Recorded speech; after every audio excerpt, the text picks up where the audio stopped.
Oh, babe, maybe so.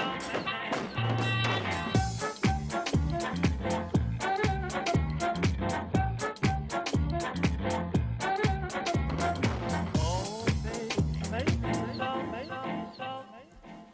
Et c'est Vincent qui nous rejoint pour parler de la compagnie Le Minou. Bonsoir à vous, Vincent. Bonsoir. Alors, je dois vous avouer que quand, effectivement, on a travaillé sur cette émission, toute l'équipe a esquissé un léger sourire. Le Minou, alors le chat de qui ? Autre référence, hein, je ne la citerai pas, mais alors le minou, ça a une vraie connotation derrière, ça signifie quand même mouvement d'improvisation novateur, ouvert et utile. Alors ça fait 10 ans qu'une bande de passionnés messins s'éclate sur scène en improvisation. Et là, vous avez décidé de fêter ces 10 ans dignement. Alors avant de parler de la programmation, de tout ce que vous avez prévu, Vincent, je voudrais savoir en tant que passionné, que mordu de l'impro théâtrale, qu'est-ce qui vous fait vibrer à la différence du théâtre classique et pourquoi ce choix-là ? Alors tout simplement, c'est lié au fait que rien n'est écrit, rien n'est prévu et on découvre nous-mêmes l'histoire pendant qu'on la crée, pendant qu'on la joue. Le public ne sait pas comment ça va se terminer et nous non plus. D'autant plus qu'à chaque fois, sur scène, on a deux personnes qui viennent avec deux idées différentes, qui vont être confrontées, qui vont se rapprocher pour n'apparaître que comme une idée unique. Et c'est ça qui est magique, c'est ça qui est intéressant et à la fois périlleux. Alors pour ces 2 soirées, certaines personnes seront donc des Belges de la Ligue d'improvisation professionnelle. Donc vraiment une belle programmation qu'on va découvrir. Alors je voulais savoir pourquoi vous avez traversé la frontière pour aller chercher des comédiens belges. Est-ce qu'ici en Lorraine, il n'y a pas des bons comédiens d'improvisation ? Mais si, il y a le Minou à Metz. Ah bah voilà, exactement. Non, il y a de très bons improvisateurs. On a la Sadique à Sarrebourg, la Lolita à Strasbourg. Vous allez vous faire des ennemis, Vincent. Non, plein d'improvisateurs à Nancy qui sont tous très bons.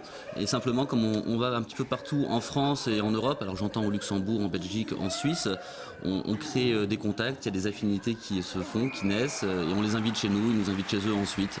C'est simplement un principe d'amitié. Un bel échange. Donc pour cet anniversaire, une programmation avec 5 spectacles à découvrir, avec, je le disais, une équipe belge. Alors comment s'est passée cette programmation ? La mise en place, l'organisation ? Alors en fait, on cherche ce qu'on ne propose pas d'habitude. Traditionnellement, on propose le match d'improvisation, c'est la forme classique la plus connue. 2 équipes de 3, 4, 5 jouteurs qui s'affrontent, ça le public y est habitué. Là on veut leur montrer autre chose, d'autres formes. Donc on est parti sur des concepts que nous connaissons, mais que le public ne connaît pas forcément, et on voudrait qu'il le découvre. Alors je ne sais pas si on y revient en détail tout à l'heure, mais on a une pièce montée, ça se rapproche plus du théâtre que vous évoquiez, le théâtre classique, avec 3 histoires parallèles qui se jouent au fur et à mesure. Et ce sont des formes qu'on ne voit pas habituellement là où on se produit.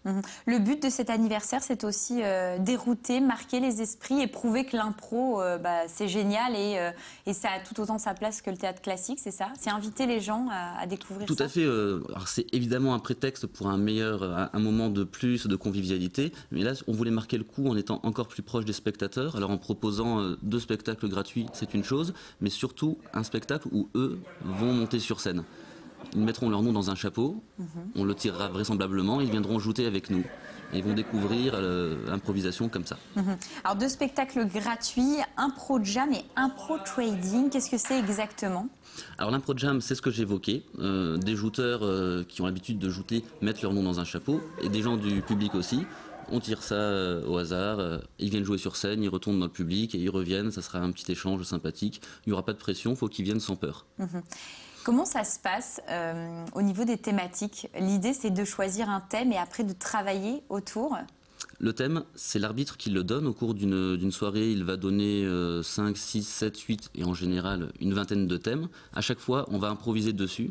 Les 2 équipes vont réfléchir, puis vont venir sur scène en envoyant un jouteur. D'autres viendront ensuite pour créer une histoire sur ce thème. Mais c'est l'arbitre qui décide. En général, on part sur un gentil petit jeu de mots, la vodka du diable, la pieuvre par 4.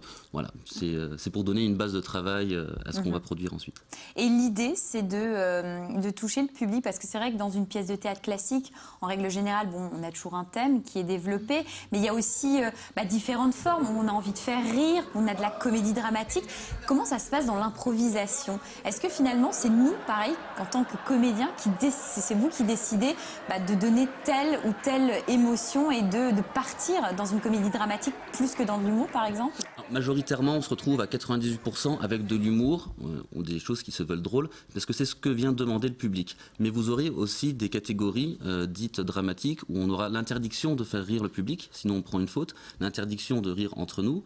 On aura aussi parfois des sujets de réflexion sur des thèmes sociétaux, mais c'est beaucoup plus rare. L'idée vraiment, c'est de se marrer avec un patchwork d'humour tous différents, mais qui se marient vraiment bien sur scène. Bon, à découvrir, donc si on a envie de rire et de passer un très bon anniversaire en compagnie de toute l'équipe du Minou, ça sera vendredi 6 et samedi 7 décembre à la salle Braun à Metz. Vous l'avez compris, 2 spectacles gratuits. Pour le reste, un site internet pour les infos, www.improminou.asso.fr. Merci Vincent. Oh, baby.